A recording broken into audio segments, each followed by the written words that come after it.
Hello, Year 9. Now, it's time to read the end of the story of the Red Room and see what actually happens to the young man. Remember last time we read up to the moment at which the man shouted out loud that nothing supernatural could happen. He was prepared with a revolver ready by his hand. He had inspected all corners of the room closely and had lit many candles to light up the darkest recesses. Now, listen carefully to the rest of the story. If you wish to follow, an online version of the text is in this instructions post. The sombre reds and greys of the room troubled me. Even with its 7 candles, the place was merely dim. The light in the alcove flaring in a draught, and the fire flickering, kept the shadows and penumbra perpetually shifting and stirring in a noiseless, flighty dance.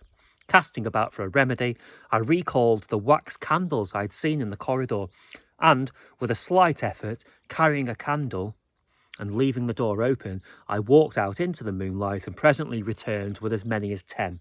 These I put in the various knickknacks of china, with which the room was sparsely adorned, and lit and placed them where the shadows had lain deepest, some on the floor, some in the window recesses, arranging and rearranging them until at last my 17 candles were so placed that not an inch of the room had but the direct light of at least one of them. It occurred to me that when the ghost came, I could warn him not to trip over them. The room was now quite brightly illuminated. There was something very cheering and reassuring in these little silent streaming flames, and to notice the steady reduction in length offered me an occupation and gave me a reassuring sense of the passage of time. Even with that, however, the brooding expectation of the vigil weighed heavily upon me. I stood watching the minute hand of my watch creep towards midnight. Then, something happened in the alcove. I did not see the candle go out.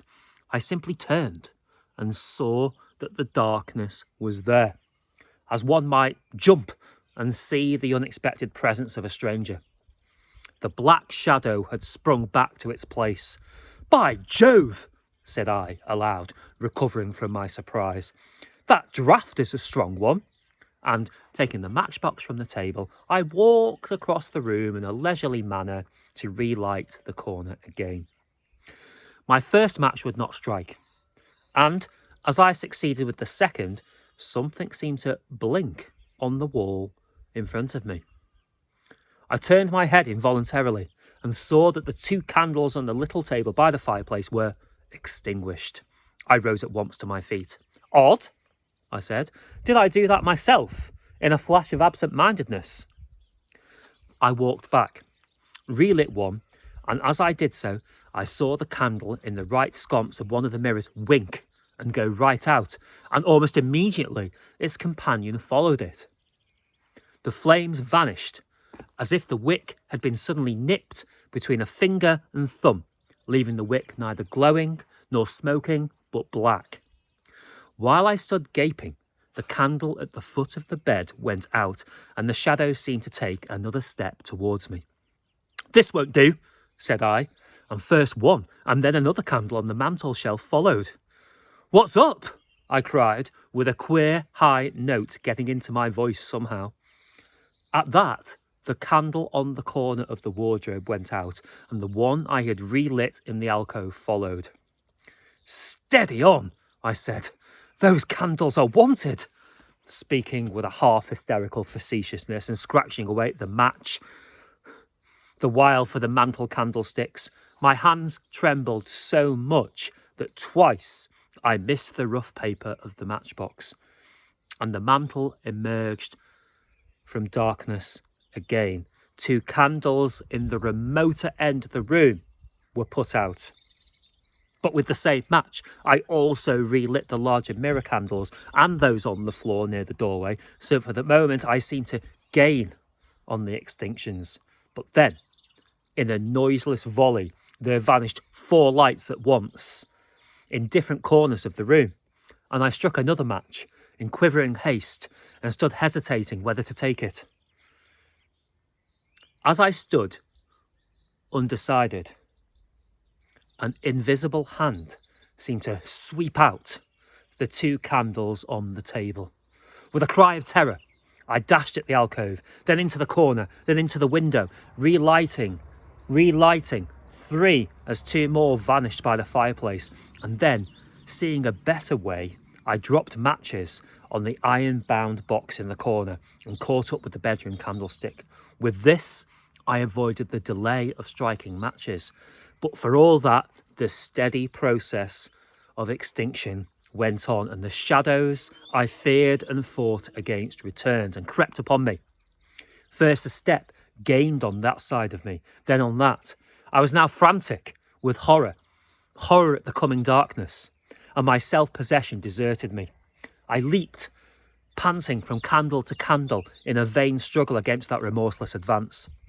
I bruised myself in the thigh against the table. I sent a chair headlong. I stumbled and fell, whisked the cloth from the table in my fall. My candle rolled away from me, and I snatched another as I rose. Abruptly, this was blown out as I swung it off the table by the wind of my sudden movement, and immediately the 2 remaining candles followed.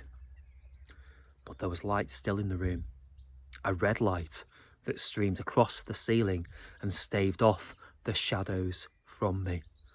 The fire! Of course! I could still thrust my candle between the bars and relight it. I turned to where the flames were still dancing between the glowing coals and splashing red reflections upon the furniture, made 2 steps towards the grate, and incontinently the flames dwindled and vanished. The glow vanished and disappeared, and as I thrust the candle between the bars, darkness closed upon me like the shutting of an eye.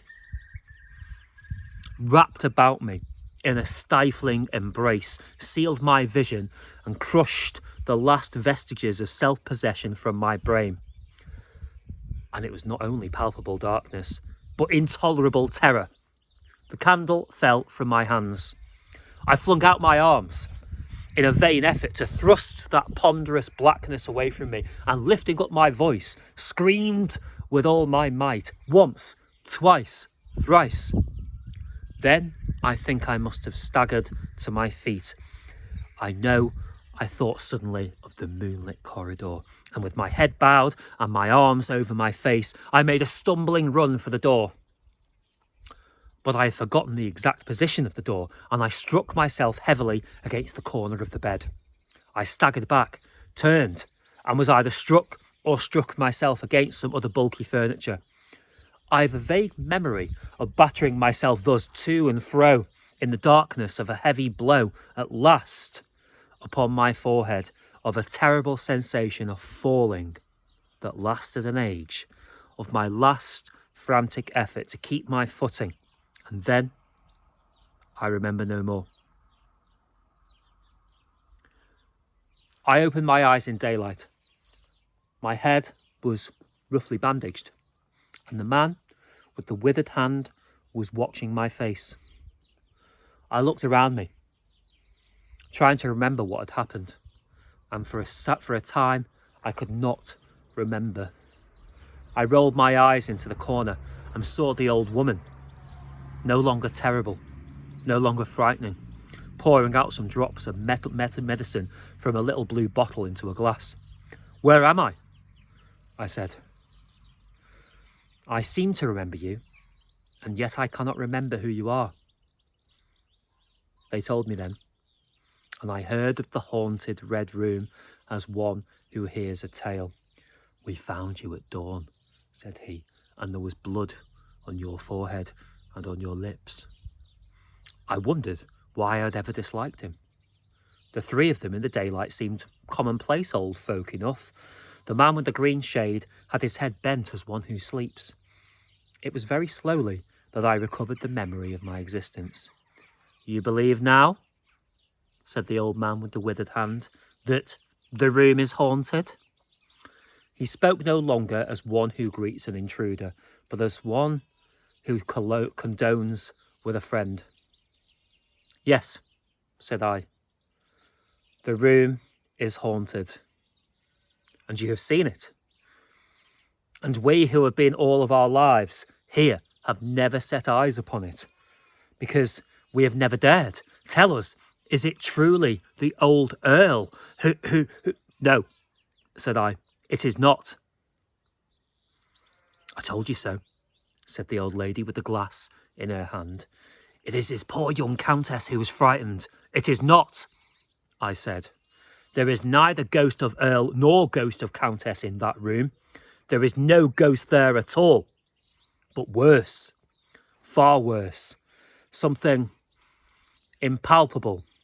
Well, they said, the worst of all the things that haunt poor mortal men, said I. And that is, in all its nakedness, fear. Fear that will not have light nor sound, that will not bear with reason, that deafens and darkens and overwhelms. It followed me through the corridor. It fought against me in the room. I stopped abruptly. There was an interval of silence. My hand went up to my bandages. The candles went out one after another and I fled. Then the man with the shade lifted his face sideways to see me and spoke. That is it, said he. I knew that was it. A power of darkness. To put such a curse upon a home. It lurks there always. You can feel it, even in the daytime, even on a bright summer's day, in the hangings, in the curtains, keeping behind you however you face. In the dusk, it creeps in the corridor and follows you so that you dare not turn. It is even, as you say, fear itself. Fear, black fear, and there it will be so long as this house of sin endures.